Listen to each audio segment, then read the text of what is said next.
Assalamu alaikum warahmatullahi wabarakatuh.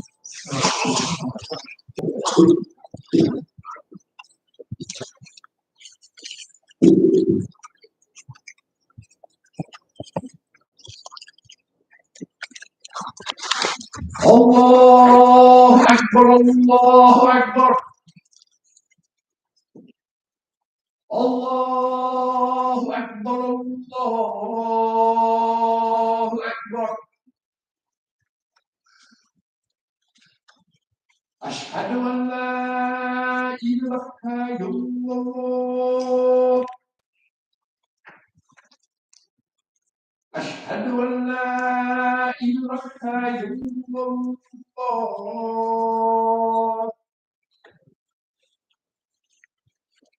Ashhadu anna Muhammadan Rasulullah.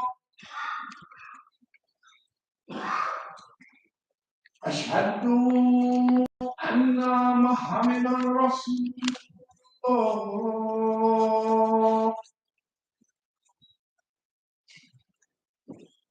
Hayya ala salat. Hayya ala salat. Hayya ala falah. Hayya ala falah.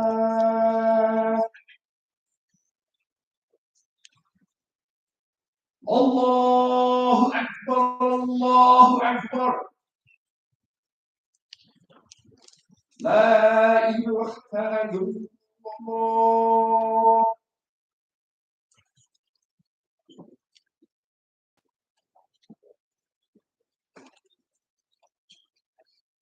Bismillahirrahmanirrahim. Alhamdulillah. Alhamdulillah nahmaduhu wa nasta'inuhu wa nastaghfiruhu wa nu'minu bihi wa natawakkalu alayhi. Na'udzu min shururi anfusina wa min sayyiati a'malina. Wa asyhadu an la ilaha illallah wahdahu la syarika lahu wa asyhadu anna Muhammadan abduhu wa rasuluhu amma ba'd. A'udzu billahi minasy syaithanir rajim. Bismillahirrahmanirrahim. Brothers and sisters, before getting into the theme of the Khutbah today, I ask that we remember our brothers and sisters throughout this Ummah of the Prophet Muhammad SAW may be in some kind of distress or suffering, whether we know the cause of that suffering or not. The most powerful weapon that Allah subhanahu wa ta'ala has given this Ummah is that of dua. So let us please take advantage of this what Allah has given us. Remember our brothers and sisters in your dua who are living in the country of India, a country now that's ruled by a man who has openly declared his intention to remove the Muslim presence from the country of India. He's now pushing something called a uniform civil code. By that, he intends to have all women and the way that they dress in public follow a uniform standard, not that of Islam. And I don't know the exact figure. I hate to throw out a number that is well off. But just randomly thinking, I think it's close to 200 million Muslims in the country of India.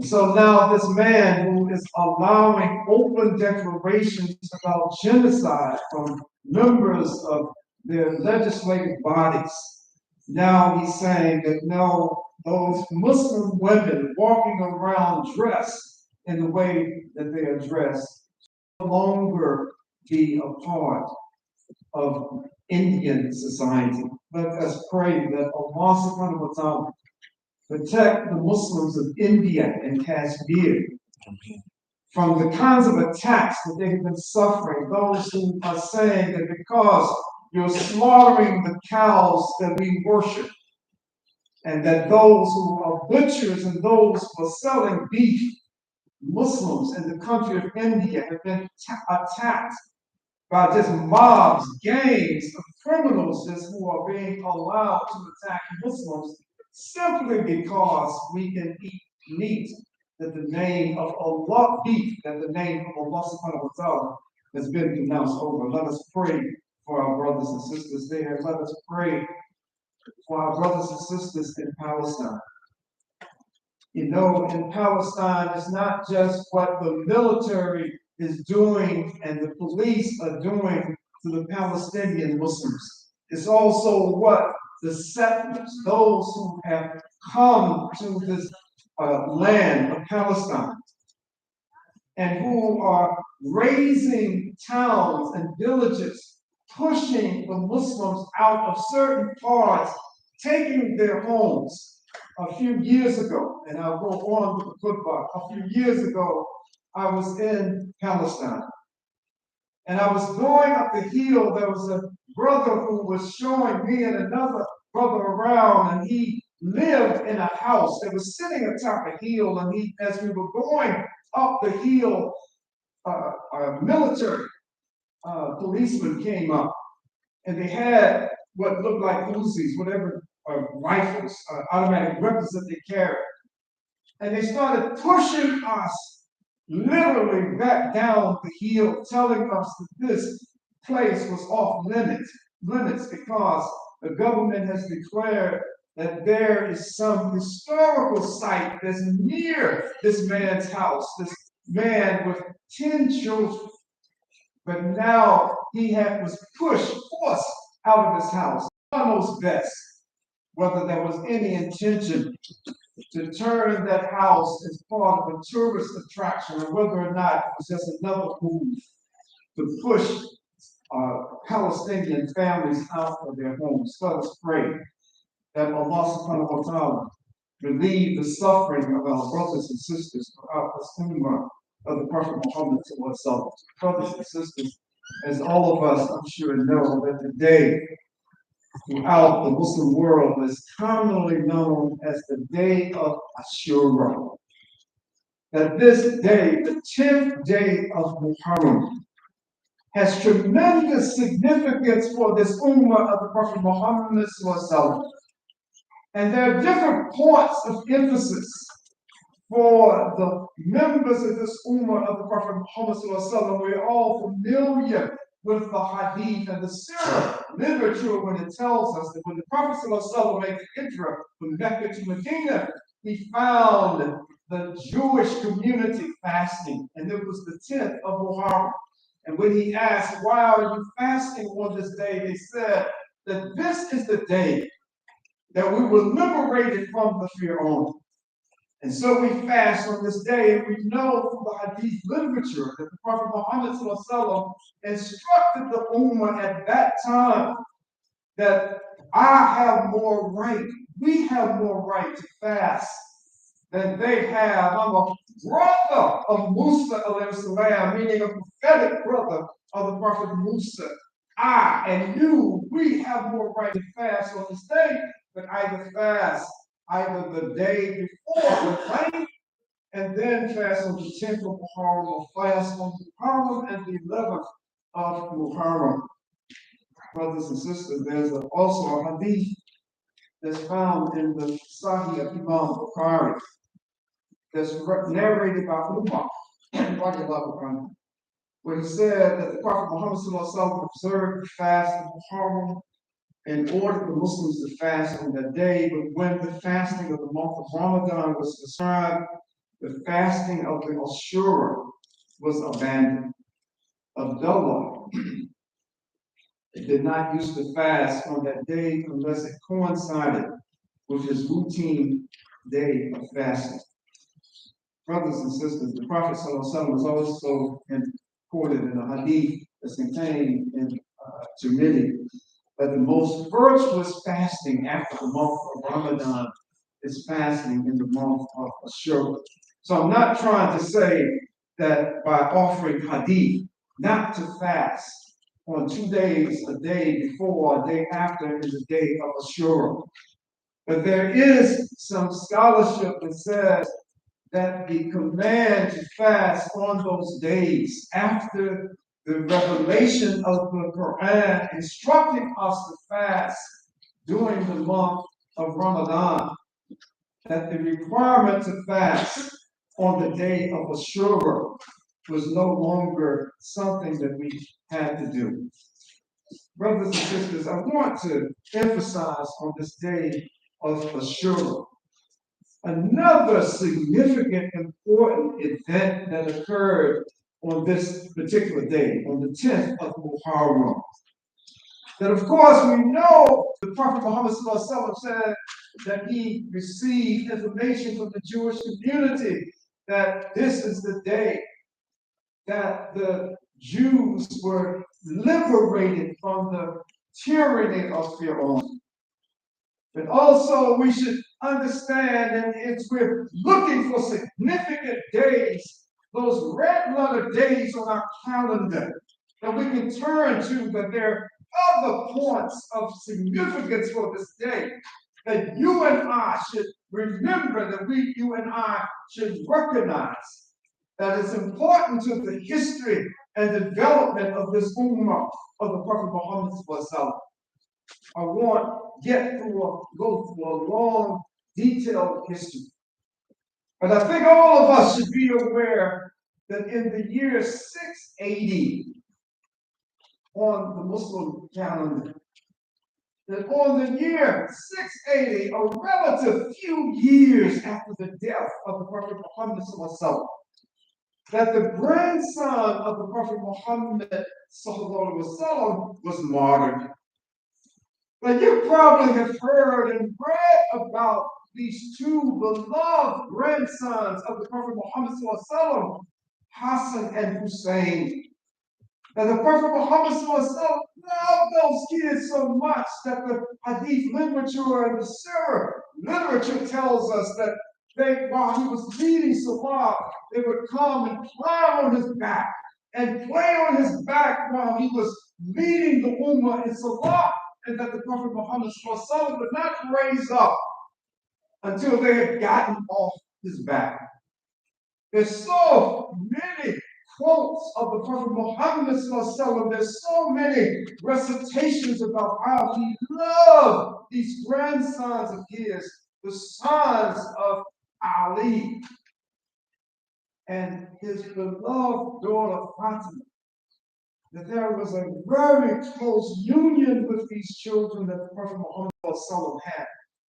Within the year of 680, on the Gregorian calendar, we know that the son, one of these grandsons, Hussein, was martyred on this day of Ashura. That the son of the Prophet Muhammad was Hussein, was given an invitation by the Muslims of Iraq at a time when there was a dispute about who should be the successor to Ali, the father of Hussein. After Ali was martyred, the Ummah was divided as to who would lead this Ummah now. At first, the offer was made to Hassan, the brother of Hussein. And you and I know that after a while, Hassan, in a very short period of time, said, no, I don't want to take this responsibility. There's too much division that's going on. Give it to someone else. Alhamdulillah, you've offered this to me, but I don't want to divide the ummah up. My father has just so recently been murdered, he's been martyred. And not that I'm afraid of martyrdom, but I'm afraid that my accepting this would divide up this ummah even more. So now, the people, the Muslims in what's known today as Iraq,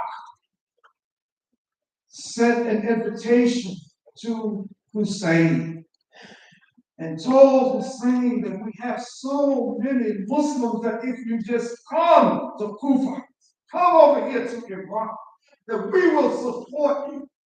We will be your defenders. No one will be able to do anything against you if you just come on over here. And so Imam Hussein, listening, even though when you read the history, there were those who told Imam Hussein, don't go over there. We don't know what those prophets may do. But there were those who told Hussein that yes, go, you should be the leader and the caliph over the Muslims. So Hussein went over to Kufa.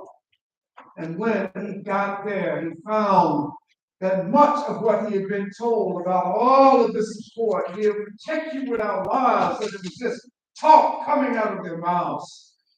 And when he got there, he found that there was just a small number of brothers and sisters who were willing to protect him and to declare, you are our talent.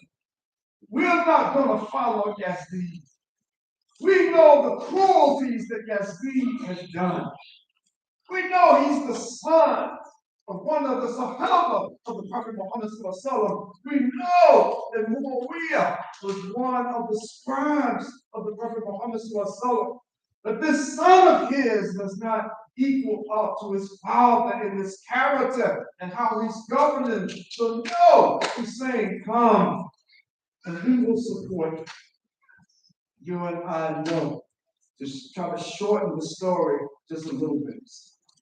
You and I know that Yazid sent up to 4,000. Sometimes you see as many as 7,000 of his soldiers to go stop Hussein before he's able to gather up so many supporters that we can't control him anymore. So now Hussein and his small family, just a relative few Muslims. There's some accounts that there were only 72 in the party of Imam Hussein. 72 to go against 4,000, 5,000 armed soldiers. And with that 72, you're talking about women and children, you're talking about babies. But it made no difference when the army of Yazid encountered the 72 who were with Imam Hussein. It made no difference what their composition was. It didn't matter. All that mattered was that this army had an order from the coward, the person who was representing himself as the coward. Bring me Hussein's head.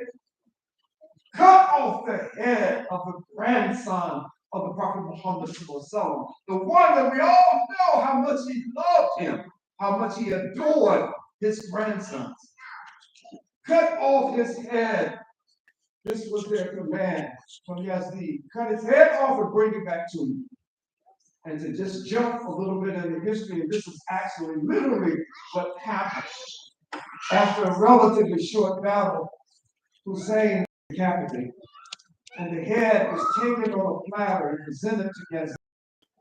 And the history records that Yazid had a cane, and he began to strike the head of the grandson of the Prophet Muhammad, keeping in mind this is just a few years after the death of the Prophet Muhammad. And this slaughter of Hussein and slaughter of his family took place on the 10th of Muharram, a day for whatever reason that we recognize that this day is special and important to Muslims, but no matter what the reason, no matter why, we know that Muharram is one of the sacred months. We know that the brother who was beheaded was the grandson of the Prophet Muhammad. And so Yazid ordered, okay, bring those who survived. I want to confront them. I want to just put fear in their hearts so that no one else, no other family members or any other Muslim would dare to oppose my authority. And as we know, that one of the most courageous, boldest speeches in the opinion of many brothers and sisters, including myself, given the context in which the oldest daughter of Ali ibn Abu Talib, Zainab, that the speech that she gave in front of Yazid after they were brought in as prisoners, after the majority were just women and children because all the men had been slaughtered, that the daughter of Ali ibn Abu Talib gave a speech, a sermon. It's called the Sermon of Zainab. And she stood in front of this tyrant and gave a speech that just embodies the kind of courage that Allah subhanahu wa ta'ala demands from each and every one of us when we call ourselves Muslim.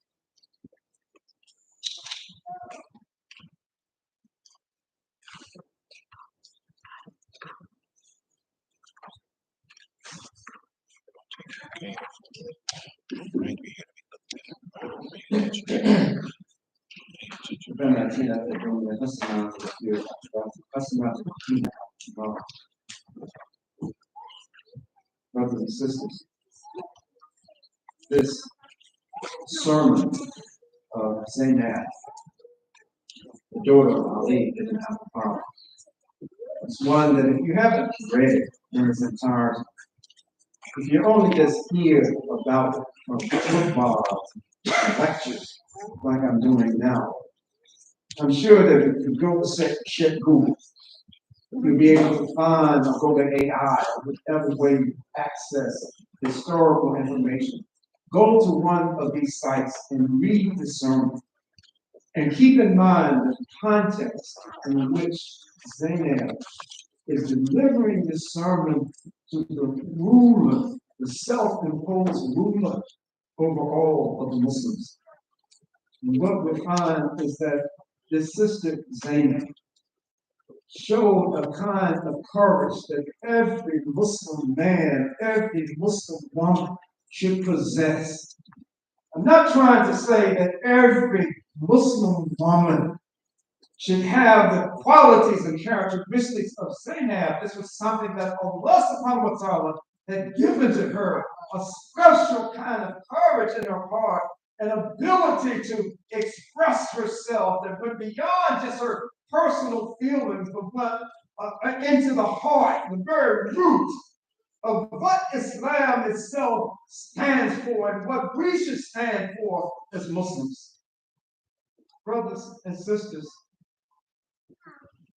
Zainab, in confronting the self-imposed caliph Yazid, that Zainab gave us a message of endurance, a message that no matter what it is we're confronted with, that we will maintain our belief, that we will maintain our direction, our goals. Allah subhanahu wa ta'ala has given us a command in the Quran.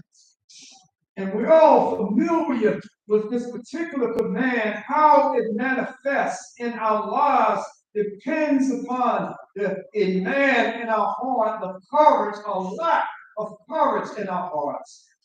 That every single individual Muslim who has reached the age of discernment, that they are old enough to know right from wrong, that Allah subhanahu wa ta'ala has given each and every one of us the responsibility to stand up for justice, stand up for what is right.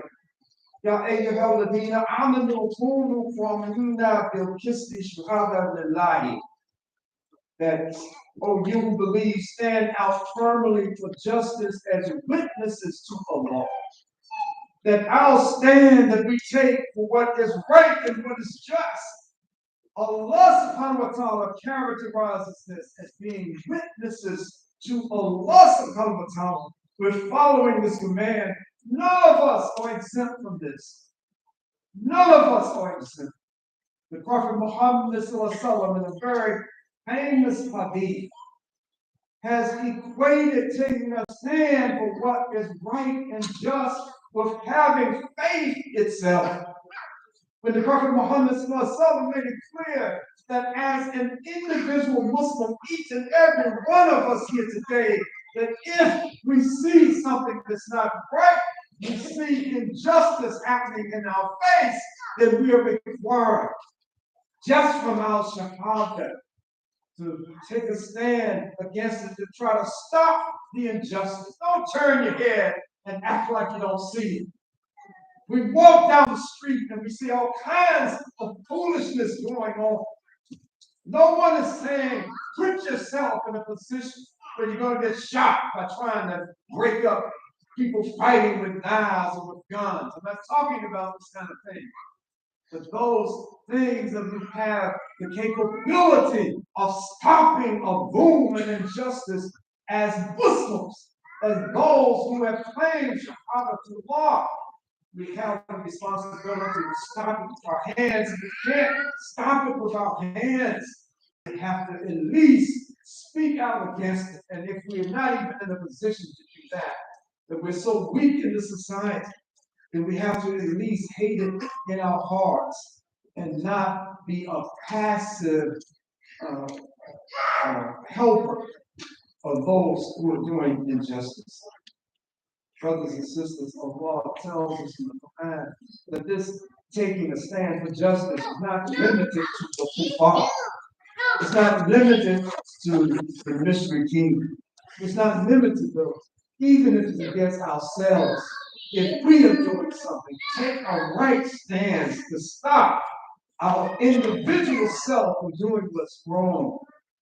If this is against your parents, our beloved parents, and they're doing something wrong, as an obedient son, as an obedient daughter, we must respect our parents. We must not show disrespect to them, but still, if they are doing something against the book of Allah subhanahu wa ta'ala and the sunnah of the Prophet Muhammad sallallahu in a respectful way, children are saying, the children of our parents, as the child against my mother, against my father, in a respectful manner, I take a stand for what is just and what is right when I know what they're doing is not right, whether it's against those who are rich, those who have influence, or whether it's against the poorest people in the society. When you read this sermon of Hazrat Zainab, what you will find is the kind of courage that Allah subhanahu wa ta'ala gives each and every one of us when we say that the consequences of my saying or doing what's right outweigh the possible consequences against me for doing or saying what's right. And so when we leave here today, keep this in mind as we move about this society. That if we're seeing something on our jobs, if we're seeing something in our educational institutions, that we should not just sit silent and act like we don't know there's something that I disagree with this because it's wrong. Don't try to curry in our schools, on our jobs, in the market, in our neighborhoods. Take a stand for what is just and what is right. And when we start, or when we have become more conscious of this is what we're doing, then we have a greater appreciation for those that Allah has sent before us from the time of the Prophet Muhammad and before, those who were only worshiping Allah subhanahu wa ta'ala will have more appreciation for those who have stood in American society and taken a position regardless of the consequences, regardless of whether they feel that I'm going to lose my life if I take a stand for what is just and what is right. Like Al-Hajj Malik Al-Shabazz, Malcolm X to take a stand for what is just and what is right, like Imam Jamil Abdullah Al-Amin, who he and his community, by Allah subhanahu wa ta'ala's lead and their help, were able to just shut down a whole side of town in southwest Atlanta, Georgia, that was just a haven for open distribution of drugs, where children couldn't play in the park, where children couldn't walk and women couldn't walk the street without running the risk of getting robbed or assaulted. That this stand that he was taking has resulted in an unjust incarceration for now going on 22 years. But this is the price that we pay for our shahada. This is the price that each and every one of us will pay when we do what is right, not promising that this is going to happen to any of us. But our responsibility is not to worry about consequences, but to do what we are commanded to do. Oh, Lord, help us to understand this being in a manner that is beneficial for us in this world and in the next. Oh, Allah, strengthen our connection to you and to the Sunnah of the Prophet Muhammad in a way that will strengthen our deen. And oh Allah, make not this ummah of the Prophet Muhammad an object of test for the disbelief of people. But this is have just a couple of quick announcements. The first one is that the mosque beginning maybe the